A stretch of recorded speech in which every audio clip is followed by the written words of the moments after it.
Welcome to the Flex Forward podcast, where grit meets growth. With your host, Nick Espanet, bringing you stories of resilience, reinvention, and the real climb to success. Hello, everyone. Welcome to the Flex Forward podcast. We're joined today by Sheldon Krancher. Sheldon is in the aligner orthodontics business, and I'll let him go into more detail of that. We're blessed to have him today. So, Sheldon, welcome to the Flex Forward podcast. Can you tell everyone a little bit about and give a snapshot of what your business is? Absolutely. First of all, thank you, Nick, for the opportunity. It's a pleasure to be here and representing what I believe to be probably the most progressive segment of the healthcare market, certainly the most progressive segment of the dental market. And that is, as you mentioned, the aligner orthodontic space. And I've been very fortunate and blessed to have been in the aligner orthodontic space for, coming up on about almost 20 years. And entered early on in the early days when Invisalign came to market or shortly thereafter, and really completely changed not only the dental landscape, but the orthodontic landscape. And so after about almost 15 years in the industry, or about 10 plus years in the industry, I discovered that there was something missing, something critically important, and that was clinical diagnosis. And I learned the reasons why, which I'm happy to go into more detail, how that all kind of transpired. But we were able to create a solution that bridges that gap for literally tens of thousands of dentists and orthodontists, aligner orthodontic providers worldwide, and very, very fortunate to be able to serve them in a very unique way and serve their patients. And that's ultimately the goal of the business. Yeah, I'd love to hear more about the diagnostic, because all three of my daughters have gone through just braces and looking at, I remember we asked for a researcher as functional orthodontics, and I don't remember what the other avenue was. And then maybe that's more of what you're talking about, like trying to, I think the avenue we went was you don't try to do the extractions, expansion, yes, phase one, that kind of thing. Yes. Yeah. So what you're doing within your realm is kind of something similar to where you're looking at the diagnostics, what's causing the problem, and trying to improve that? Essentially, yeah, Nick. And so what I discovered while I worked for still the leader in the industry, Align Technology, the makers of Invisalign, what I discovered was that any aligner manufacturer is an FDA regulated entity because they manufacture an FDA approved class 2 medical device. And as a manufacturer, essentially as a lab, it precludes them from making a clinical diagnosis, alongside the fact that there's also, a legal liability as well. And so we're not a manufacturer of a FDA class 2 medical device. We're a clinical consultancy company. And so we set up clinical operations. We actually duplicated our clinical operations both in Central America and in Europe.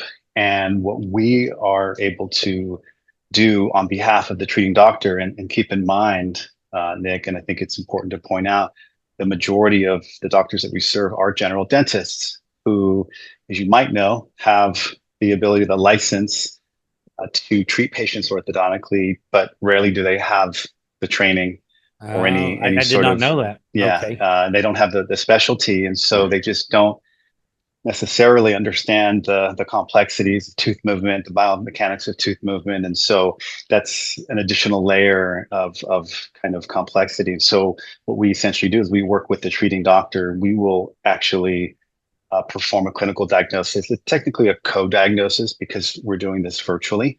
Okay. So in some ways, it's almost a form of kind of remote, teledentistry, which is kind of a buzzword out there that we're hearing more and more. And so we will make that clinical diagnosis on behalf of the treating doctor, and we will ensure that the orthodontic case produces the most stable, the most aesthetic, and most predictable clinical result. And we fundamentally believe that there is a patient behind every digital treatment plan. So that's in the end what sits between the manufacturer and the treating doctor is this piece of software. It's actually really fancy, and that's part of what we use as a tool to accomplish these predictable treatment outcomes.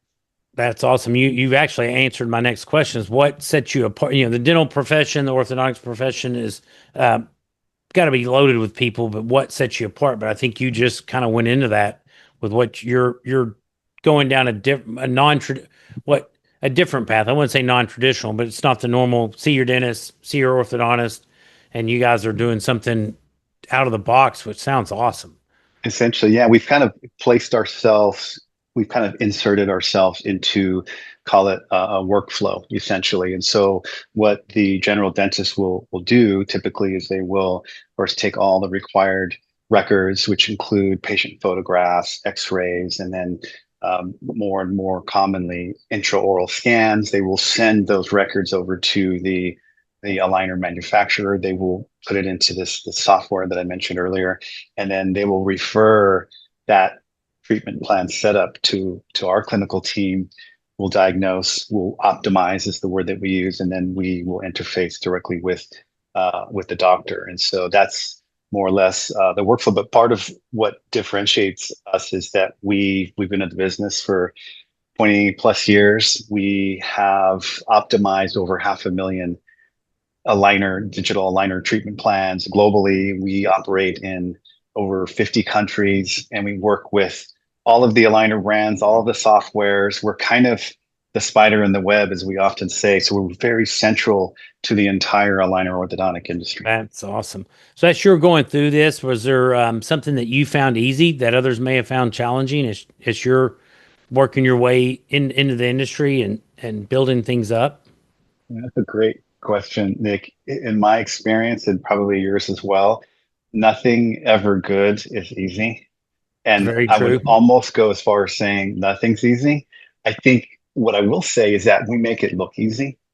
And we make it look easy from the standpoint that we have other companies, other solutions that are kind of flocking to our space. I say our space, and I don't necessarily consider them competitors, because we're in so many ways so far ahead of them. Of course, I remember the beginning when competitors, or quote unquote competitors, first started coming into our space. It kind of rattled me, and I'm very sales oriented, very Sure. business development, very competitive, but now I'm like, gosh, what better compliment to our business model than all these people trying to come in and do the same. And there's plenty of room for all of us. But I'd say nothing about it was easy, except the fact that we make it look easy. And when these competitors do come in, they're like, oh, there's something called turnaround time or a service level agreement that you have to deliver on. Oh, there's volume considerations. And we've solved for all of those things in the early years. Well, and you hit it. I've made myself a note to say replication is one of the greatest compliments. If somebody's coming in trying to repeat what you're doing and follow up on it, yeah, you can say, oh, this is aggravating because they're trying to take over. But no, it means you guys are having success. Because if you were failing, they would not want to do what you're doing. So that is right. A huge compliment. So if someone listening wants to get better at something, be it physical fitness, health, or business, is there any tips or suggestions, things that have helped you that you could recommend? Yeah, the one thing that I think about is, and this is, I guess, technically my 6th or 7th startup. Okay. And it's the one that I've committed to the longest. And I think that that's the short answer to the question. It's really staying committed to the path, independent of all of the naysayers, all of the inevitable barriers and challenges that anyone faces in starting a business. I think as long as you're clear on what your purpose is, I'm sure you're probably familiar with Simon Sinek, start with why, really having that deep and very well-defined purpose, then every day it's the same purpose and you just go. And so I think the key for me has been just that consistency. I think consistency in anything, consistency breeds discipline. And I think discipline is something that's required to have any level of success in anything, including the things that you mentioned. Yeah. And persistence, consistency and persistence. That's, in my world, I'm like, just be persistent, because if you've had success the first time you tried it, everybody would be doing it, and you wouldn't be able to make a living, or you wouldn't stand out if it wasn't somewhat challenging. So speaking of challenges, what is one of the biggest challenges you've had to overcome in your career?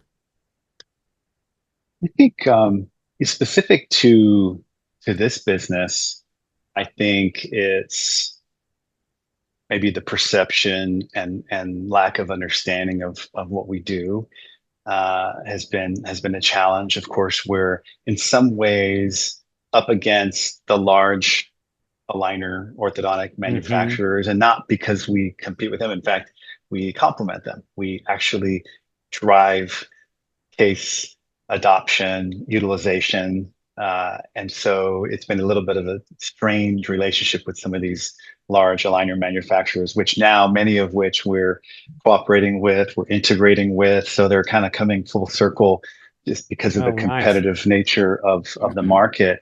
But yeah, I think all the common challenges, I think, when there are months or even long periods of time where founders aren't getting paid, I think that obviously represents a challenge. I think the entrepreneurial life, sometimes that's something, that's a reality, and so that of course can often derail you. And we talked about earlier about that consistency, that Sure. purpose, that's probably the biggest, I think, challenge that you encounter when, you have bills to pay, you have mortgages and mouths to feed. So I think that's probably one of the biggest challenges, I would say, that I've experienced, and probably across all of the startup ventures that I've had. It's easily and often the stopping point for a lot of people, I think, in business.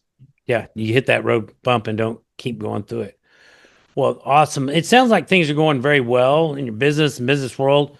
A lot of people in your spot start looking towards the future and thinking of, is there some way to create a passive source of income that either eventually maybe replace your current income, or, supplemental. I mean, what are your thoughts on passive income opportunities? Yeah, I mean, I think oftentimes those types of passive income opportunities can be developed even within a business structure. I mean, if I look at some of the types of business that we have within the broader business, I'd say more and more of it, in my opinion, would fall in that passive category. Like a Where, residual, some yeah, I mean, residual it's stuff. it's and I mean, just because of the efficiency, and of course, every business looks to improve efficiency. I think that's pretty common, pretty standard. But once you create, or first of all, once you meet a very specific need, and uh, it has a high demand, and you have a low resource cost, to me, that's more or less passive income. And so I think it's refining the systems within the company. Of course, that's a function of company culture, which is a Sure. function of leadership. And so, it's a process. But other passive forms of income, I always like the idea of what I like to call diversifying the portfolio, without leaving kind of the core, either core competency or Sure. core line of business. So we're always looking at different aspects of the business, that are specifically related to aligner orthodontics. There are other verticals. For example, obstructive sleep apnea is a major issue, Hmm. and it in many ways has a direct correlation with misaligned Alignment. teeth and orthodontics. And so we're looking at opportunities. In fact, we're already in the process of working closely with at least one oral asleep appliance, or obstructive sleep apnea a company that manufactures a sleep apnea appliance, Oh, that we're wow. bringing the orthodontic component, the orthodontic movement component, in conjunction with that appliance. And so there's some interesting, what I call, So they get both. verticals. They're getting their, oh, Yeah, wow. That's very neat. exactly. Yeah, it's we're kind of, I think we're on the front end of that. I haven't heard of anyone doing it, but it's something that we are very well positioned to do, and through partnerships, through strategic partnerships, which are also very, very important to us.